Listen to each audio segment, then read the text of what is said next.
স্বাগত জানাচ্ছি ৪৬তম বিসিএস এর প্রশ্ন সমাধান ক্লাসে। চট্টপদের কবিরা ছিলেন সহজানী বৌদ্ধ। শূন্যপুরাণ গ্রন্থের রচয়িতা, শূন্যপুরাণ কাব্যের রচয়িতা রামাই পণ্ডিত। বাংলা সাহিত্যের ইতিহাসে কাকিলা গ্রাম শ্রীকৃষ্ণ কীর্তন কাব্যের প্রাপ্তিস্থানের জন্য উল্লেখযোগ্য। যেসব বঙ্গেতে জন্মে হিংসে বঙ্গবাণী, সেসব কাহার জন্ম নির্ণয় না জানি। কবিতাংশটি যে কাব্যের অন্তর্গত, এটি নূরনামা কাব্যের অন্তর্গত। আলাওল যে শতাব্দীর কবি? আলাওল সপ্তদশ শতাব্দীর কবি। যে বাংলা গানকে ইউনেস্কো হেরিটেজ অফ হিউম্যানিটি অভিধায় ভূষিত করেছে সেটি হচ্ছে বাউল গান। চণ্ডীচরণ মুন্সী ফোর্ট উইলিয়াম কলেজের পণ্ডিত। রত্নপরীক্ষা গ্রন্থের রচয়িতা ঈশ্বরচন্দ্র বিদ্যাসাগর। স্বর্ণকুমারী দেবীর পিতার নাম দেবেন্দ্রনাথ ঠাকুর। বিশ্বদেব খোসনবিশ বঙ্কিমচন্দ্র চট্টোপাধ্যায়ের যে গ্রন্থের চরিত্র? কমলাকান্ত গ্রন্থের চরিত্র।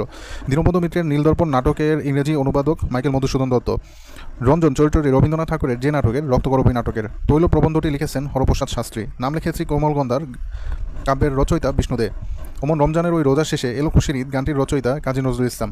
শামসুর রহমানের রচিত উপন্যাস অদ্ভুত আদার এক। সেলিম আল দীনের নাটকে অনুসৃত শিল্পতত্ত্ব দ্বৈতবাদ। পৃথক পালঙ্ক কাব্যগ্রন্থের কবি আবুল হাসান। যে গল্পকারের গল্পে ম্যাজিক রিয়ালিজমের প্রতিফলন ঘটেছে? শহীদুল জহিরের গল্পে। ২১ মানে মাথা নত না করা, এই অমর পঙ্ক্তির রচয়িতা আবুল ফজল।